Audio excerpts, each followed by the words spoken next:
Hey everyone, I'm Derek. This is 11 after 9, and I'm so happy to have my guest this week, Jeff Lehman.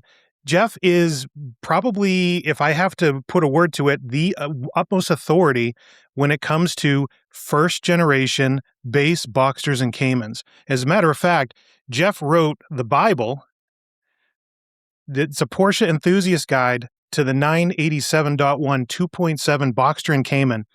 Jeff has been kind of a little bit of a mentor to me in terms of conversations we've had over the last few years as I've kind of dipped and dived in terms of what car am I going to buy next. I ended up with the 997.1, Jeff, as you know, but I was real close to getting myself a first generation Cayman, and you were really fantastic in kind of counseling me along in that. And so I wanted to invite you onto the podcast because I think it's an awesome generation, and you're the guy to talk to when it comes to that. So welcome to 11 after 9. Thank you very much, Derek. It's a pleasure to be here. Yeah, it's really great to have you, man. You're just a hell of a nice guy, and might I say, for the people watching this on YouTube, you have an excellent taste in background decoration. Those of you listening, Jeff has matching wood shelves to mine, and they almost look like they're lining up with all the cool Porsche stuff he has back there. Yeah, I think we have the same stylist, right? Mm-hmm. Yeah, exactly. If I could only pull off the gray in my beard like you do. I'm happy to trade you. Fair. All right, that's fair. Okay, yeah. Jeff, I wasn't joking in the intro when I said thank you so much for being on, and that you're the guy that really people go to when they want to learn about these first generation cars. Because, I mean, you have to kind of face it. They have a little bit of a mixed reputation based on some of the hoopla about the motors and the survivability or the durability of the drivetrains. And we definitely want to get into that. But maybe, can I ask you this? And this is going to sound maybe a little bit crass as a first question to you. Great. But hey, Jeff, this is my question to you. No, so you have 75 years of Porsche history that you could focus on. You know, you have generations of different cars that Porsche put out, but you chose such a small sliver, such a very specific generation, and not only specific generation, but the base model of that generation with the 2.7 liter motor. Can I ask why that is? Well, there's plenty of great history books. I mean, back up here behind me is Porsche Decades, which is a really good book, and it chronicles it. And I've got a lot of these books that just over time I've collected, and they're I get to see a lot of the same cars and learn about this. But when it comes down to brass tacks and you're actually going to purchase a car, you need a whole different set of information. I mean, those books help you like say, oh yeah, I want to look at this range, Mm-hmm. but I decided to pick the range that I love. And I've owned 4 of these cars now. And so I feel like, I really appreciate your introduction. I feel like I'm more of a 987.1 savant, which means I'm an idiot in just about everything else. But but these cars are really important to me, and that's why I focused in on them. I just think they are the value for Porsches today, and we'll get into a little bit more of that later as to why. Absolutely, we will. We'll talk values. But I do want to agree with you. Actually, Jay Galati, he's a fellow Northwesterner. He's a friend of the show, and I have Porsche Decades back on my shelf as well. And that is a wonderful compendium of kind of the history of Porsche. And he gets very specific, very, very scholarly when it comes to kind of the history of Porsche. What I appreciate about your book, and I mentioned to you earlier before we got started, that it's actually written in my backpack on 2 separate vacations where I've been reading it by the pool, because you have a level of humor that you bring to talking about this car, and you're not afraid to talk about your mistakes and kind of your perceptions kind of coming into owning it and kind of how that's evolved over time. Did you own any Porsches before you kind of jumped into the 2.7 arena? I did. So my first experience is closer to your 72 911T, maybe. I had a 76 912E. That was my first Porsche. No way. I owned that in around 89, 90, 91, somewhere in there, and did a little bit of a restoration on it, and really loved it. That's my, our common bond is the base cars that, some would view as underpowered. I just viewed it as a lot of fun and something that you really had to work at to Yeah. get it to do what you wanted it to do. And so I had that car for a couple of years and really enjoyed it, and kind of wish I still had it. It's funny that car. So, for the audience, the 912 was the four-cylinder version of the 911. Back in the 60s, Porsche came out with what was essentially maybe the Boxster of the time, an approachable entry-level car, Right. and it was priced under the long hood 911. It had the 356 four-cylinder motor in it instead of the six-cylinder 911 motor, and it was kind of that entry-level car. But lo and behold, what people actually found out is because there wasn't so much weight over the back, it handled like you wouldn't believe, and it was a really fun car. And so the 912 kind of it became kind of the driver's choice. It went away in what, 69 maybe? Was that the last year-ish? Possibly, yeah. I don't know. Don't quote me. We have to ask Jay. That's not my area of expertise. That's right. Right. This is where the savant thing comes in. But I will say that the 356, the first one ever registered, number one, was a mid-engine car. The very first 356 was a mid-engine car. Correct. Can you It's in the book. It's in the book. I must have missed that. Tell me more about this. Oh no, it's just from the Porsche archives that the original 356 number one was a mid-engine car, and as a way to market the car better, they had to put a rear seat in it, so they had to switch the engine around the other way, and that's why the 356s after that ended up as rear-engine cars. I didn't know that. So that was a pre-AA 356. Yeah, that right. Makes sense. Right. But the car that Jeff was referring to a minute ago is Porsche brought back the 912 in 1976 for 1 year only. And they only in the US and only about 2,100 cars. Is it really that few? Okay. Yeah, and those cars today, shockingly, are selling in the 40s. It's amazing. And and they have a following, and there's a demand for them, and that's what people want. Dude, this is the thing about Porsche, which is so funny to me. You have every generation or every 10 or 15 years, there's a redheaded stepchild of the generation. And everyone says, don't buy that car. That's a piece of crap. That's slow as anything. That's the common car. You want something more special. And then lo and behold, what happens is it has its comeuppance and it becomes so special. And then it becomes the most searched for model. And that 76 912 was, this is please no offense to you, Jeff, was considered to be a slow kind of dog shit example of the 2.7 911 for a long time. But then people started driving it and saying, well, there's a purity to it. And the low horsepower is what's exciting because you can get into it all the time, right? Yep. And just the maintenance and the handling, all that. So, that kind of carries through all the base cars if you really think about it. Well, this is what I'm finding, my friend, because I am an avowed reformed S, and I need the best car. I had mentioned a podcast that's going to be coming out last week when this comes out about how I was that guy that said why wouldn't you get an S over a base, or why wouldn't you get a GTS over an S? I mean, better, it's faster, it's more powerful, there's more torque. Why wouldn't you? Bases are for people that aren't really fans. And that was very early on in my ownership kind of career. Mm-hmm. And the more I the more cars I owned, the more cars I drove, the more cars I was exposed to, Jeff, the more I came to realize that Porsches, they became too fast and they became almost unusable because they're so capable. And the base cars give you a little bit of a window into being able to really rev the motor out and have a lot of fun with the car without crashing into a tree if the corner's too tight. Or as one of the people I quote in the book said, with the 987.1 2.7s, you will not become scenery. And which is pretty accurate. I feel like, you drive those cars at 80 to 90%. You drive the equivalent Carreras at a much lower percentage because you can get in trouble a lot quicker in those. And my preference is to work those base cars through the gears, hear the engines rev, hear the plenum open up at, between 4 and 4,500 RPM. And really drive them, have the driving experience, as opposed to just having so much power that you're not going to use it. And yep.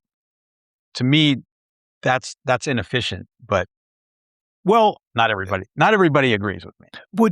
but here's what it is, Jeff. This is what I find so interesting driving a base car. You do have to drive it differently. All of the fun, that car lives and breathes above 5,000 RPM. And Yep. you 4,500 to 7,000 is where your playground is in those cars. And by the very nature of being that high in the rev range, your throttle response is lightning quick, and the sound is glorious in these motors. Right. So that's the interesting thing about sound in general from these cars. Everybody focuses on the muffler, but or the exhaust, whatever you want to call it. But with these cars, the engine is right over your shoulder, right? Mm-hmm. So Yep. you're hearing the mechanics of the engine. You're also hearing the induction, and you're hearing the exhaust. And if you're driving a Boxster, you're hearing a lot more of it because that sound is coming right into if the top's down, it's coming right to you, or Yep. it's coming through the convertible top. So they sound glorious without really the need to do anything more. And when you're really kind of revving that motor out, you just naturally just hear more of it. And the base cars, please tell me if I'm wrong. I think you actually touched on this in your book, but they not only do they need to be revved, but they're a healthier engine if you're revving them. Correct. I think that's true. Yeah. I mean, those cars are meant to be driven. I mean, do you think Porsche would have a base model, which they sell a lot of? If that was a bad car, they wouldn't bring it to market if it was a bad car. I just think everything above the base cars is, how much more sausage do you want? I always get flamed in the comments because I'm oftentimes described as a purist for the base models, which isn't true because I've actually owned a lot more S models than I have base models. But I do think that there's a purity to the base models that Porsche starts with, and then they do add horsepower and torque, and there is a role for that. Like on the racetrack, absolutely, the torque is very welcomed. Um, Absolutely. Even listen, hand on heart, my 014 base Boxster 981. When I'm on these back roads and I'm at a stop sign and I come out and I shift from first to second, and if I kind of short shift and my revs are around 2,500, 3,000, there is a little dead spot that I have to kind of work out of before it starts to get on cam, as it were, and really pull. And so you don't really have that in an S. And so I do see the appeal of that. But boy, once you're 5,000 RPM, man, that thing is fun. Well, and I will say, we all love our twisties. And if you put that car in third gear, you can go up and down the rev range and the torque range, and you will have an excellent car through the twisties without having to shift. Yes, but I know this on the 981 that it actually, because the 981s are known for very long gears, and that's kind of a Right. criticism. The base models, at least on the 981s, are a little bit shorter than the S models in terms of gearing. Is it the same for the 987s? Do you know? So the 987s, unless you have one of the really rare 6 speeds that was attached to the 2.7, um, that's a really good question. I'm not sure. They feel quick to me. They feel plenty quick. Taking it through the rev range, accelerating up, shifting up, they feel great. Maybe I'm not as nuanced. Maybe I just love just driving the car, and I don't get caught up in all the little details. But Yeah. so We're in the maybe deep. Listen, Jeff, this is the deep end of the pool of Porsche nerdery that we're talking about. We're talking about gear ratio. So I'm going to back this up because this is the problem. The problem that I have is I get so excited about the minutia of these things because I find it so interesting that I am just a complete mess for this.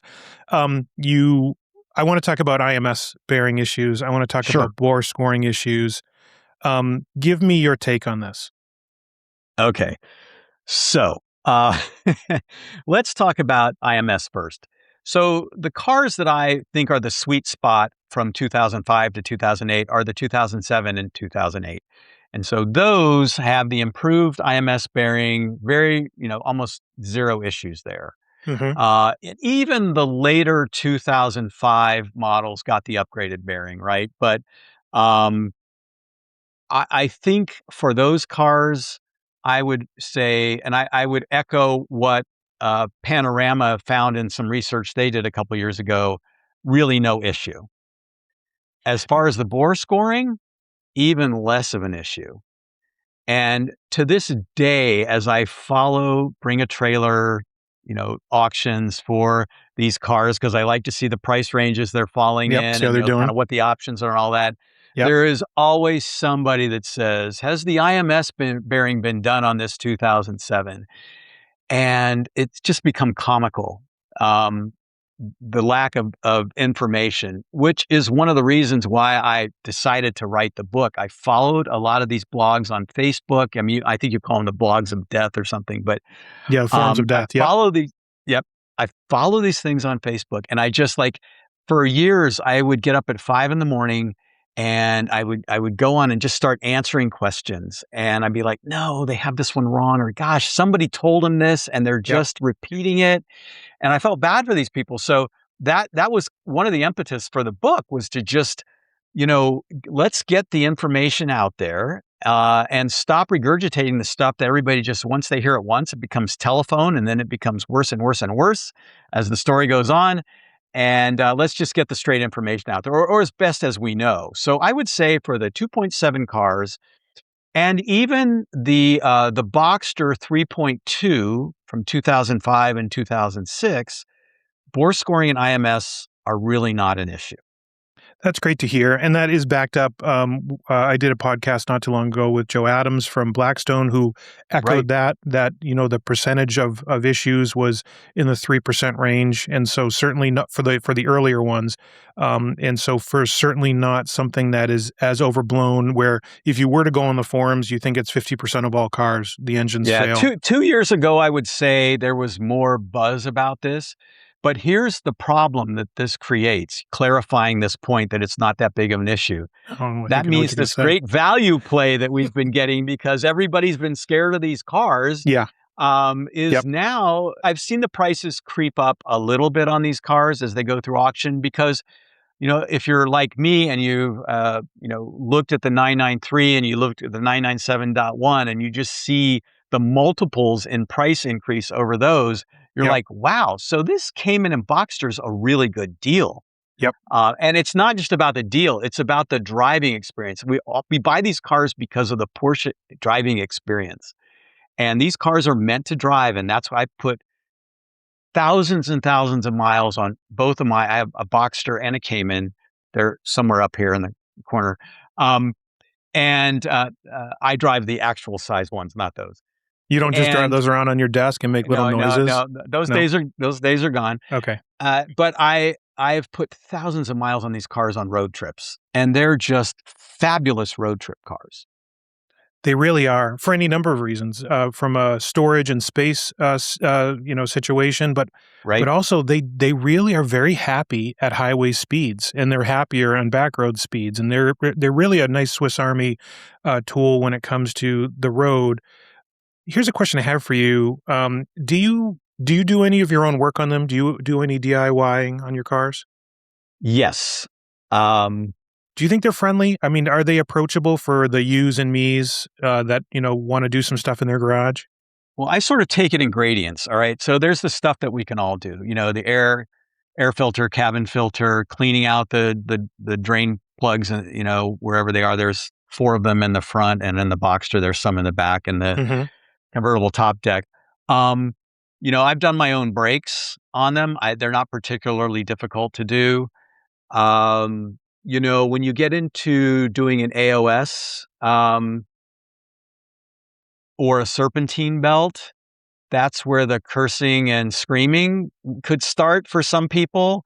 I would never do shocks or suspension parts or that kind of stuff. That's just not, I don't have a garage that can do that kind of thing, but I can do tire swaps. I can do, radio swaps. I can do steering wheel swaps even are Yep. pretty easy to do in those cars. They don't require a ton of maintenance. It's just the usual stuff that any car would have. I wouldn't do plugs and coils, although that's borderline. I mean, some people are totally happy getting their hands up there and and doing all that. I'd rather just have somebody else do it because it always happens at an inopportune time. And, Yes. I'd rather just let the car go away for a day and come back running perfectly. Oh, believe me, I invented the 7:30 on a Sunday night, and for some reason something's stripped or something's frozen, and I just can't get it out, and I'm cursing because I have to get up and go to work in the morning, and that means that the car is going to sit for another week. And I agree with you. Just touching back on the IMS thing that you had mentioned, just so everyone knows, the early versions of the 987.1 still had a replaceable IMS bearing, and that was '05 to like halfway through It '06. was, it depends on who you ask. I would say late '05 to, yeah, I think that's a pretty good range. They tried to do it by engine numbers and all that, and I don't even know if that was 100% accurate. So, So but funny with you can tell if you're doing you can go in and pull the flange off, and you can kind of see what it is. So, and that's a funny thing. Porsche's funny about that. I think with like a lot of their repairs that they do over time, there's not quite so much of a rhyme or reason to how they do it. There's not like a definitive cutoff, and so there's always a little bit of investigation that comes with it. But in general, kind of that '05 to '06 range, they went to what they call a non-serviceable bearing, and it's a permanent bearing, and it's a larger bearing, I understand. And yes, you can if you're going to have the engine taken apart, which God forbid that ever happened to you, then you can replace that bearing. But the chances of that are pretty impossible. you have to split the case to do that. Yep. Correct. Yeah. So I had this experience with my first Boxster 2005, and I was redoing the clutch, and so I had it in the shop. They were doing the clutch, and I'm like, well, I better do what they were calling the IMS back then was just the flange. And so I ordered the parts, had them shipped in, took them, and then when the guys did it, they said, this doesn't fit.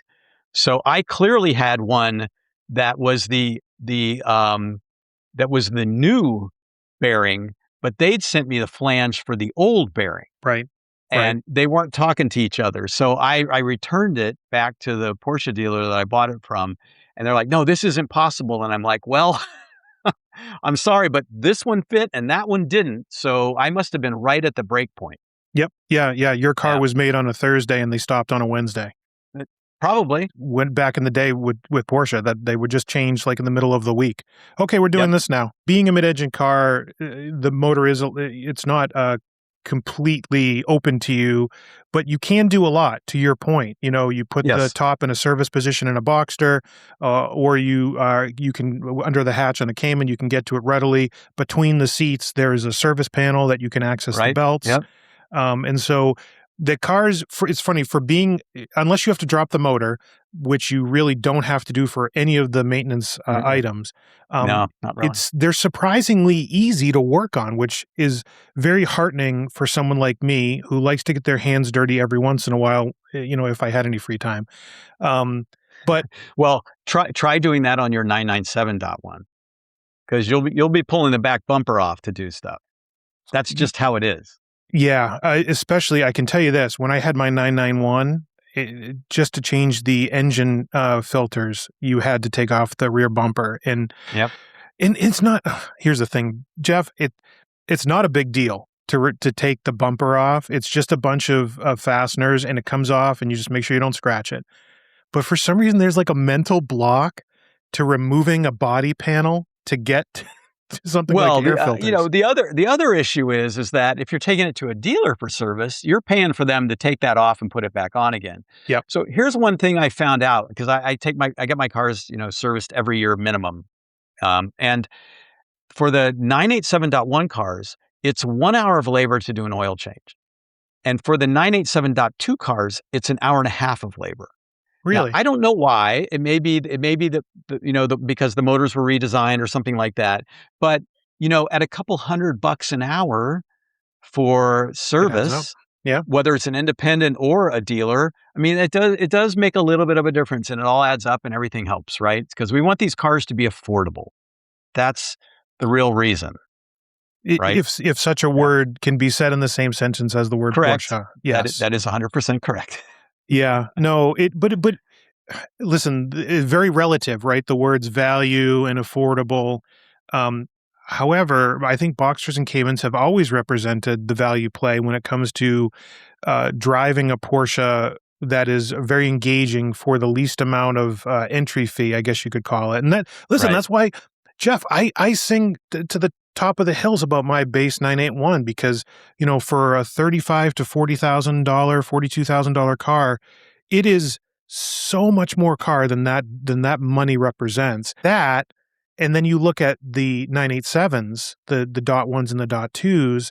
Now, I have owned two 987.1 S's, and they were both fantastic cars. Really, really enjoyed them. They were both very, very fast. Again, the S, Yep. not the base. But I was just so unbelievably impressed about the size of them and kind of almost the old school feel that they kind of Right. represented. Certainly almost like more engaging than even the 986s in a weird kind of way. I don't know have you had much experience comparing those? No. So I have not driven either, but I have looked at the metrics. So to me, the 981 starts to get a little bit closer to a GT car. It's a Mhm. little bit bigger. There are some people that think that, well, why wouldn't I just spend a little more money and get a 981? Well, it's a very different car when you drive it. uh, from what people have told me, right? And I do follow a couple guys on the web that own them, and I write about one guy in the book who's basically takes them apart and puts them back together again as a hobby and makes a YouTube channel out of it. But uh, I think that if you're it depends on the form factor and the driving experience that you want. 981s are fantastic cars, but that's when we got into the electronic steering, electric steering, whatever it is, Yeah, and went EPS. away Yep. from the hydraulic steering and all that. So it's just a couple of little nuances.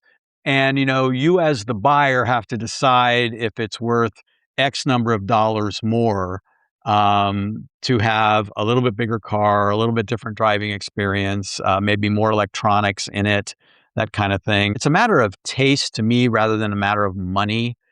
If I was given the choice of one or the other, I would take the 987.1. I just Sure. think it's closer to the old school Porsches than it is to the new school Porsches.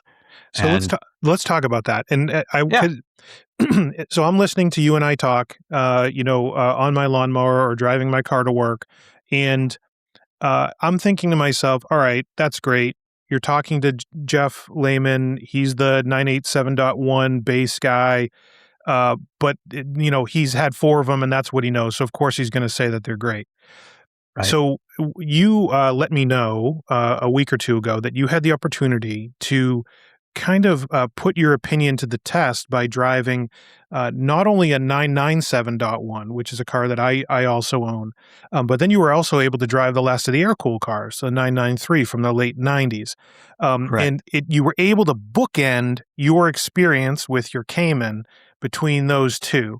And so, if you don't mind, I'd love to talk about that a little bit because I like to put everything in a frame Sure. of reference for people. Now, understandably, Jeff, uh, from a price point of view, a 993 is in far excess to what we're talking about, Yeah, it's 4 to 5x what a Cayman would be. but representative of the final iteration of what the air cooled became. Sure. And then you compare it to what I think you can very rightly call a bit of a GT car, which would be the 997.1, which I have. And so let's talk about that first. All right. So here you are, because I think probably you could probably pick up a good 987.1 2.7 for $20,000 to $25,000 right now. Is that completely So crazy? for a Boxster, yes. For a Yep. Cayman, I would say 25 to 30, depending on the condition. I track the Stuttgart market letter and also bring a trailer, and I kind of watch how the prices fluctuate around. And they have crept up just a little bit, but not the multiples that we're seeing in the other cars. So, And so for a but somewhere in that 997.1. range. Okay, so let's say let's call it a median of 25. So for a 997.1, you can pick one of those up, a higher mileage one for maybe 40, a lower mileage for maybe mid 40. So appreciable value bump in terms of cost, but not crazy, another $10 or $15,000.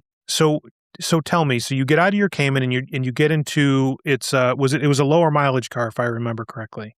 So the 997.1 was about 25,000 miles, I think. Special thanks to my friend Greg Johnson, who lent me his two cars. He got to drive my Cayman, I got to drive his two cars, and we sort of traded notes on what we thought of them. And I would say, as I drove those two cars and then got in my car to go back home, I was like, okay. So this 987 felt closer to the 993 because of the handling, the exhaust sound, and just the lightness of being as you're driving the car. Now, the 993, you're really close to the windshield. You're really close to the instruments. I mean, you're like right on this thing. And the shifter's a little bit longer of a throw and that kind of thing, but still very mechanical, which I feel the 987 is also. And yeah, you're a little more set back. You've got a little more safety, measures in between you and the windshield going on the there. slope of the windshield, if nothing else, is definitely Exactly a little bit more right. raked. Yeah. Mhm. I felt like, as I'm driving the 993, I'm like, obviously the pedals are to the floor and, all these things, but it was stock except for coilovers that kind of lowered it to European ride height.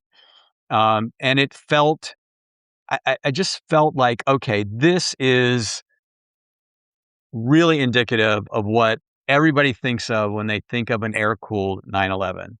And then, when I'm in the Cayman, I'm like, well, that is not that far off. Some of the engine sounds are the same. I mean, the 993's got a louder exhaust, obviously, because it's air cooled. There's less insulation in the car, just all the cacophony inside the cockpit and all that. Cacophony is a great word. And that's really what it is with the air cooled. If you at almost every rev range, the kind of the gnashing of the gears and the drivetrain sounds are fantastic in the 993, no doubt about it.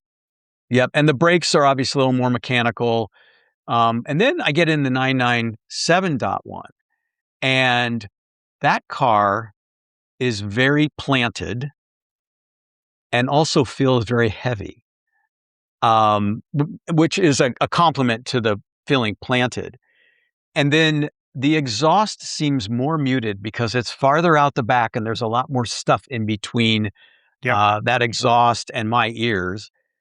And then the acceleration on the 997.1 is over the top. There's so much power in that car. And I felt like I'm only 40, 50% in the throttle on this thing. And I'm like, I'm about to hit the guy in front of me. So I'm like, wow, that's a lot of power. Like, will we all ever use that power? And I feel like I'm using almost all of it in the Boxster or the Cayman when I drive them. Yeah. And I put my foot into it pretty good on the 993 and it delivered. I mean, the 993 and the 987.1 cars have a very similar power to weight ratio. They're only off by about a pound per horsepower. So, but the 997, I mean, that thing's a beast. And that's just the base. You got to remember my point of reference as I'm driving a 2.7 liter. Of course. Yeah. 987. Would you say that the 993 and your 987.1 felt pretty similar in terms of, I know you just talked about the power to weight ratio, but did they feel like on your butt dyno, did they feel about the same in terms of peppiness and how fast they were? I would say that the 993 is just a tick quicker feeling, but not $100,000 different. Got it. Yep. Yeah. That makes sense. It's funny you mentioned that about the 997.1, about it being a beast. It's surprising. 325 horsepower, give or take, in that car. Yep.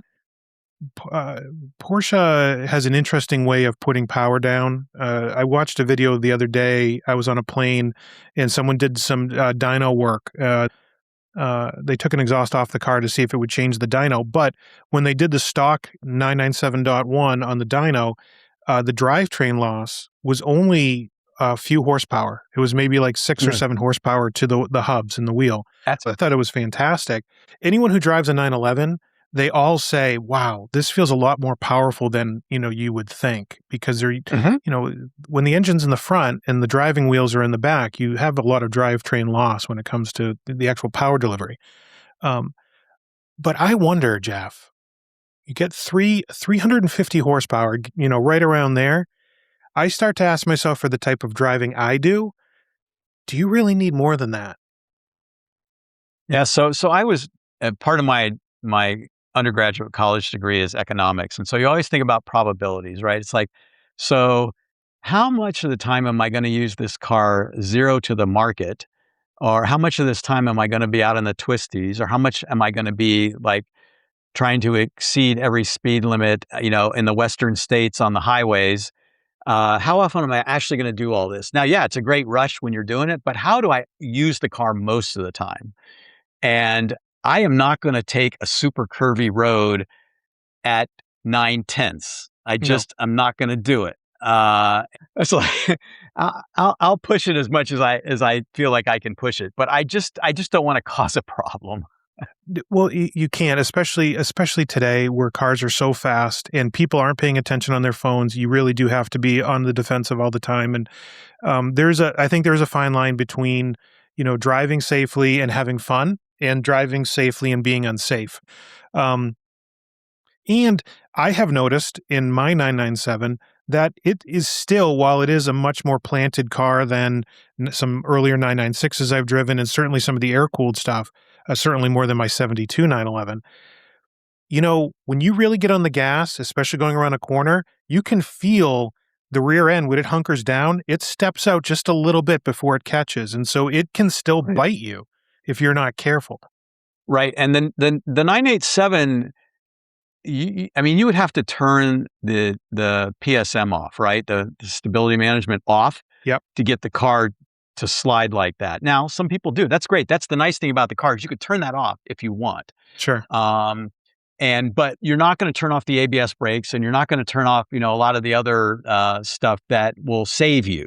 Right. If you just overestimate by a little bit. And I think your chances of overestimating are probably a little higher in a 997 than they are in a 987. Well, I think it's because you do feel isolated from the road. You have a weird kind of sense of maybe a little bit more safety. I don't know why I say that, except that I've driven the 987.1s, and I know that in my 997, it's very easy to go quick.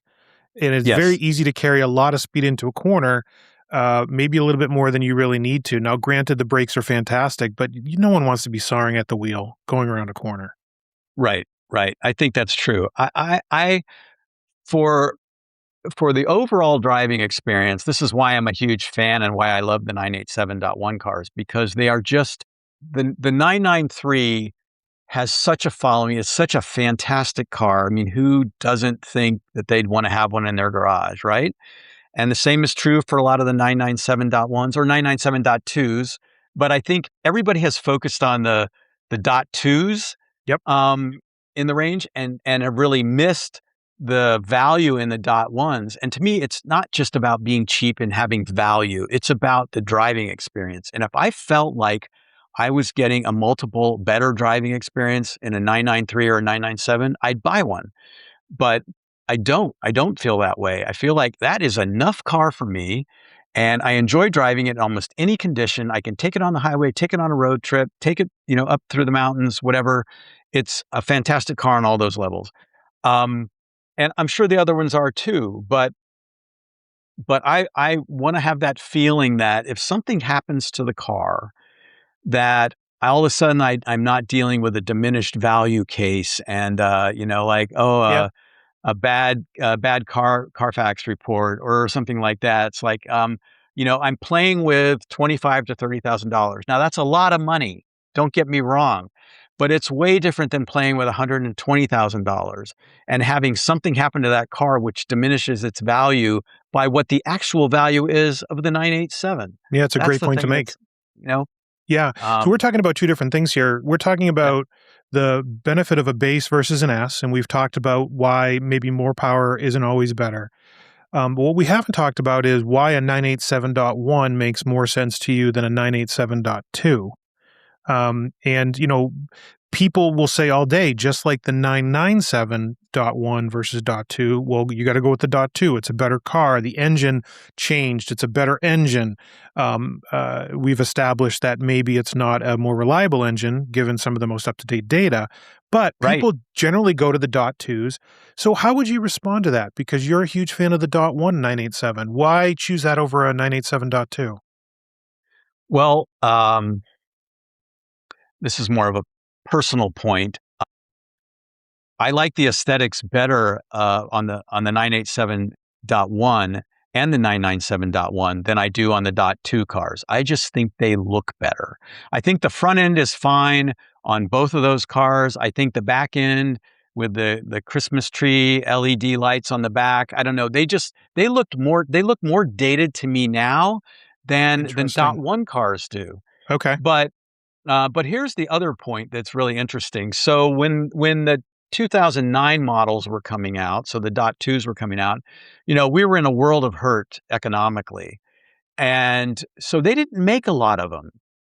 And that's part of the reason why the price has been driven up so high is that there's scarcity on those. They made a lot of the dot one cars. Yep. So I just think, for a little bit different guy, and they're finding out now that those DFI engines, maybe those weren't the best. And I also, this is just a super subtle point, but the 987.1 and your 981 both have 2.7 liter engines. And I think that's a throwback all the way to the 1973 Carrera RS 2.7.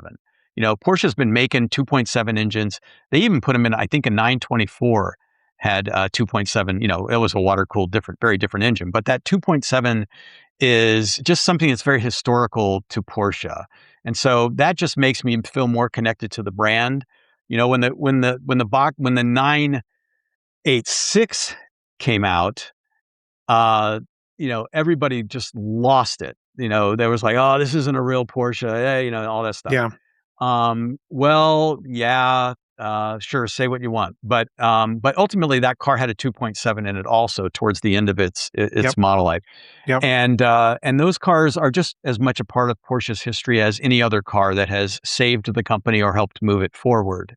So I'm a bigger fan of this car just because of all the little points, metrics that make it the kind of car that it is, from the handling to the value to, I don't know the algorithm to put together to say, yeah, that's why I picked this car, because it's how I feel when I drive it. Yep. It's how I feel when I work on it.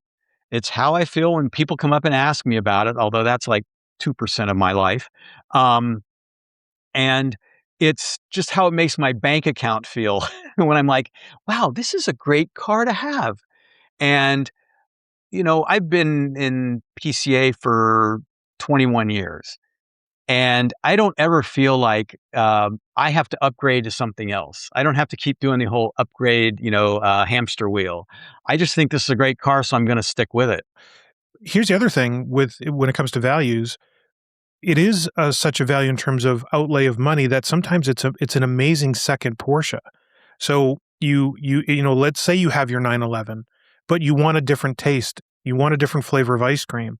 Well, the 987.1 represents a wonderful way to get a completely different drive from the brand for not a huge outlay of money. You're not shelling out hundreds of thousands of dollars for a second car, but Right. it punches way above its weight class. It really does. Um, Go ahead. So can I tell you then that, so my 987.1 Cayman was a perfect complement to the 987.1 Boxster that I already owned. And they are two very different cars when you drive them. You've got the open air experience in the Boxster, you got the windows down, you've got better sounds, you've got all that. Maybe a little teeny bit of flex in the body when you're, driving it, but they're still really stiff cars. And then you've got kind of like the Cayman. I tend to take that on road trips compared to the Boxster, Really? because I have more room in the back to put more stuff. But both of those together, and I joke with some of my friends that I have less invested in my two 987.1s than they have invested in their Carrera. Yeah. Yep. And, but I mean, I have twice the service, right? Uh, but that's a pretty insignificant number. But what a choice to make when you look at your garage and you decide which key to take, when you decide to leave the house. So that leads me to a question for you. Someone's listening to this and they're like, you know what? Maybe I haven't given the 987.1 a fair shake. Maybe this is something I really want to look into. What would be the Jeff Lehman advice of Cayman or Boxster, year, and configuration? Like, what are your must-have options that you think are really important in these cars? Well, the two that I have are very different. So the Boxster is a pretty base spec. It's got the mid-range radio. It's maybe it had a premium package or something in it. Not a whole lot going on there. The Cayman, I got really lucky on. It's almost like an S spec, but with the 2.7 motor in it. So it's got the sports seats, sports steering wheel, Bose. They even had a fire extinguisher, factory fire extinguisher in it. It has a rear Really? wiper.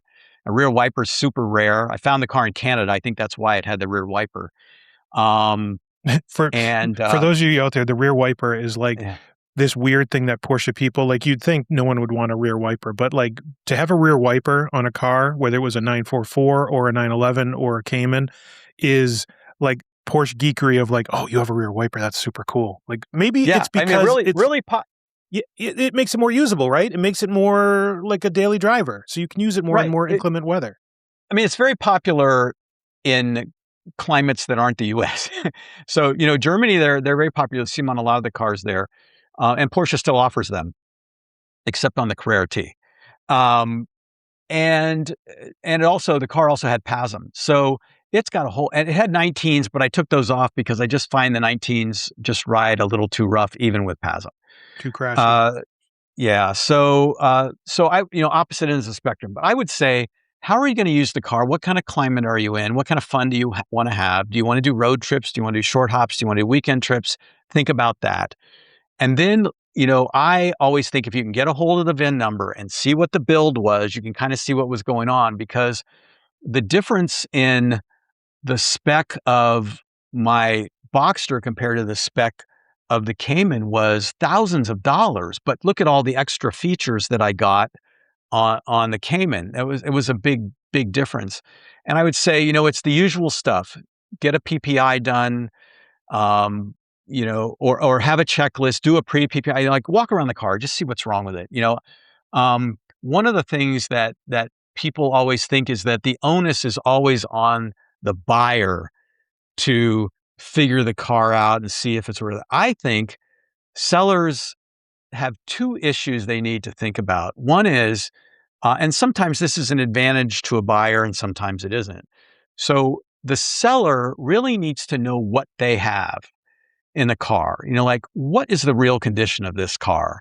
I looked at one particular car back east. I couldn't go see it.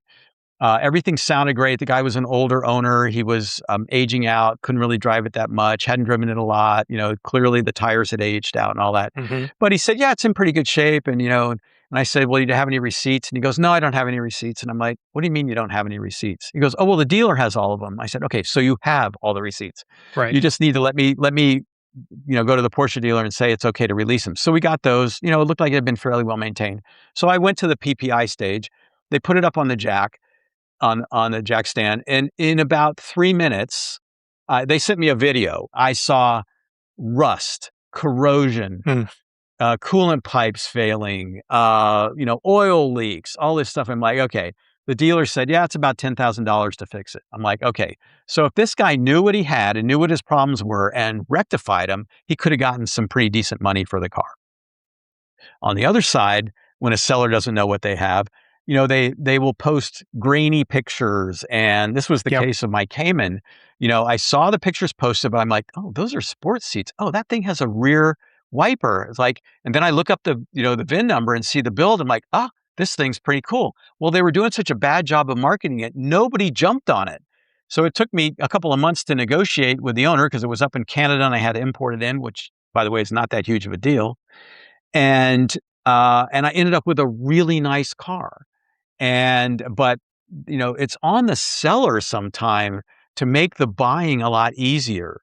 And if they don't do that, then they're just going to have the car sitting there Well, for a that's the while. romance of it, isn't it? It's the romance Yep. of the barn find. You find this blurry ad in the back pages of the want ads when I was Yep. younger, and it's just not represented well. Back in when Craigslist, if you get one blurry photo of a picture and no one's paying attention to it, it's like, oh, that this could be the one. This could be the unicorn, and you go for it. And it sounds like you found that.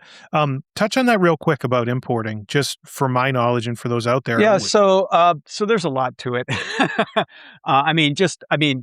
More than we can probably do in this podcast, but I do have a whole chapter devoted to it.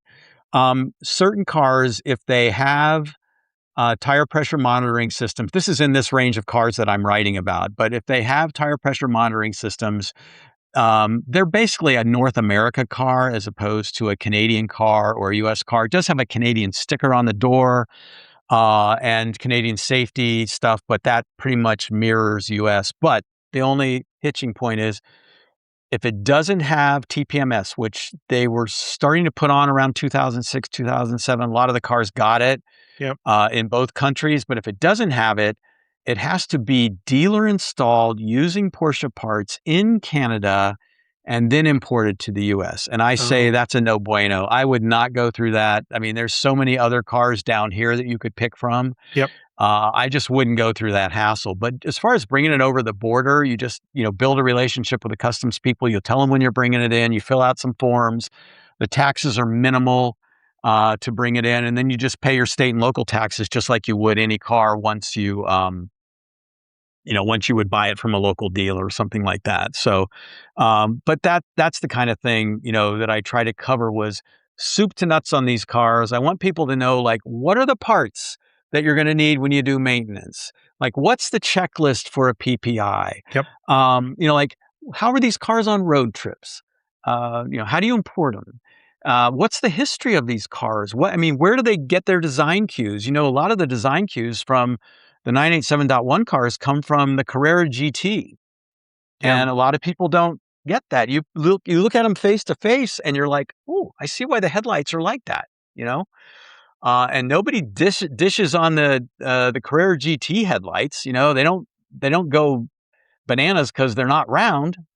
No, and So I don't feel like with the 987, I feel like it kind of avoids that whole like that's not a Porsche. It's a hairdresser's car. I feel like that's much more on the 986, the first generation Boxster, and I feel like it really died out when Porsche came out with the 987.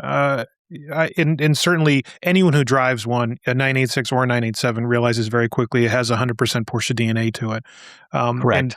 and also, if anything, you can even say the early 986s harken back to, the beautiful lines of the 550 Spider. And, that was Right. the kind of, Especially the back end for sure. oh, absolutely. Um, And they're gorgeous.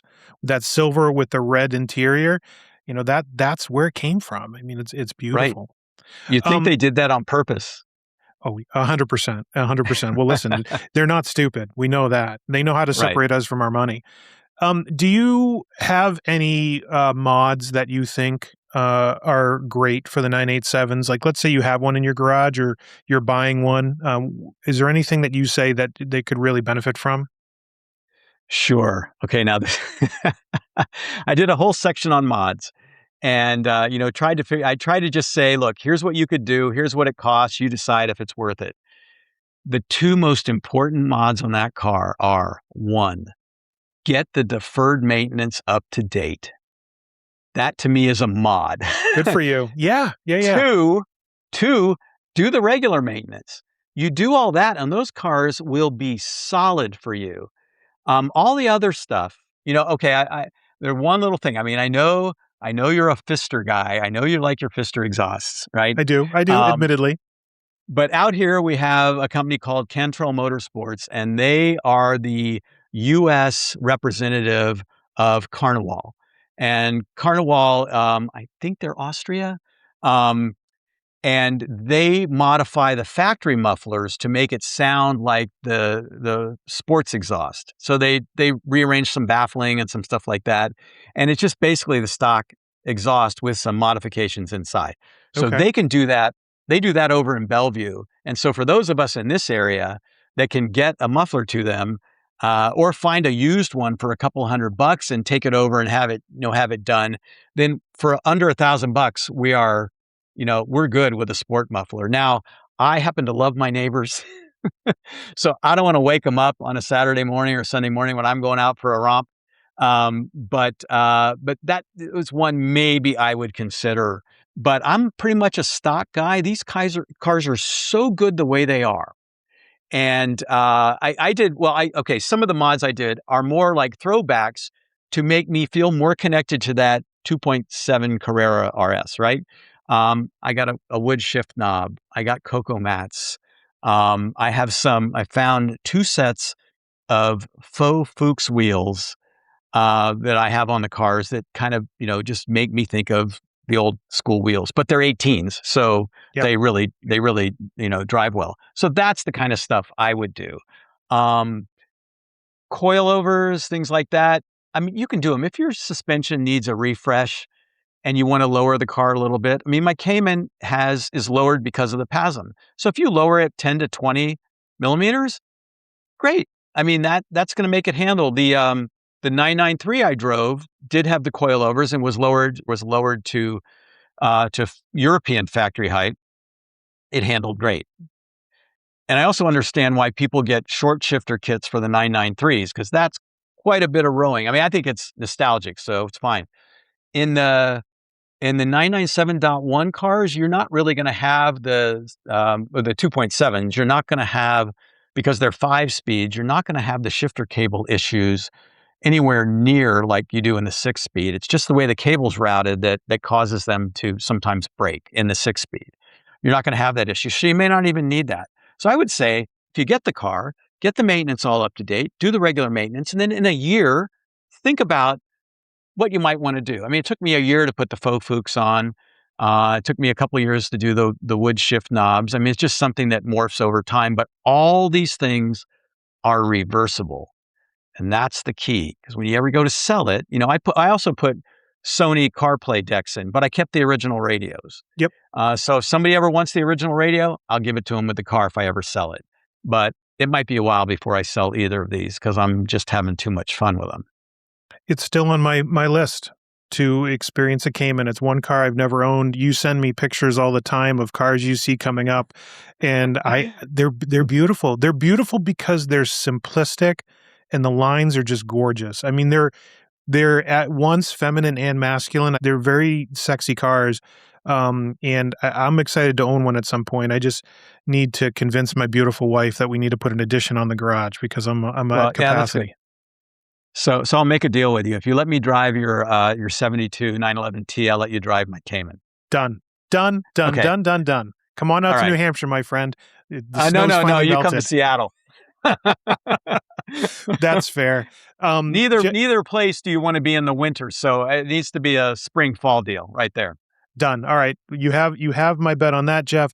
I want to thank you for spending so much time with me and really demystifying the 987.1. I can't tell you how much I've enjoyed this discussion. You can go toe-to-toe with as deep nerdery as anyone I've ever met when it comes to this kind of car.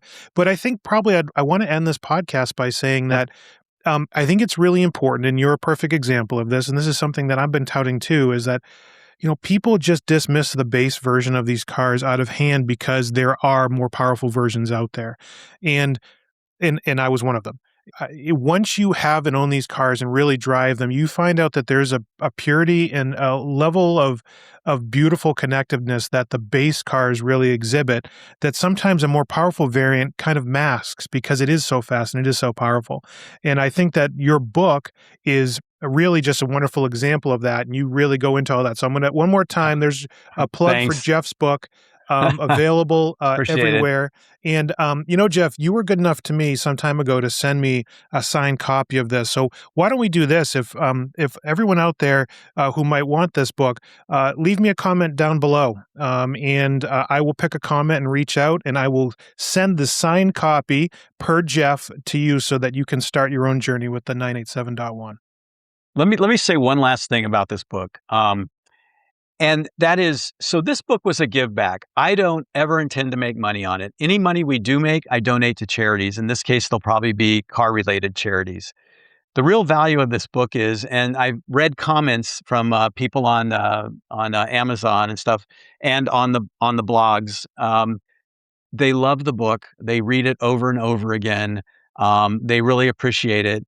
But what I would ultimately like to see happen is that this helps people not make mistakes around these cars, helps them keep these cars going, but that it ends up in their glove box so that they have a reference whenever they're out on the road. And if something happens or, they need some sort of assistance, pull the book out. There's so much information in there for them to really make it easy. And, there's lots of books out on Boxsters and Caymans. And, Robert McGowan has a good book on practically free Boxsters. It's fantastic. It covers a range of Boxsters. And then there's Wayne Dempsey that has the 101 Boxster projects. That's mostly for the 986s and maybe some of the early 987s. But I felt like this book filled a void, which is why I wrote it this way and created the content around it the way I did, was so that you had a complete range of information to really appreciate these cars. And then if you do own them, to make sure that you get the most out of them. So end of commercial. That's a 987.1 survival guide. And it makes a lot of sense. Unfortunately, per what you're saying, Jeff, if you do the deferred maintenance and the regular maintenance, your car won't break. So you'll just have to read it for fun as you're at a red light, I suppose. Well, you do need maintenance parts from time to time. That's fair. Jeff, thank you so much for taking the time. It was an absolute pleasure. Derek, thank you. Really appreciate the time. Absolutely, man. Anytime. And for all of you out there, thanks again for listening to 11 After 9. And I will see you next Tuesday. Bye-bye now.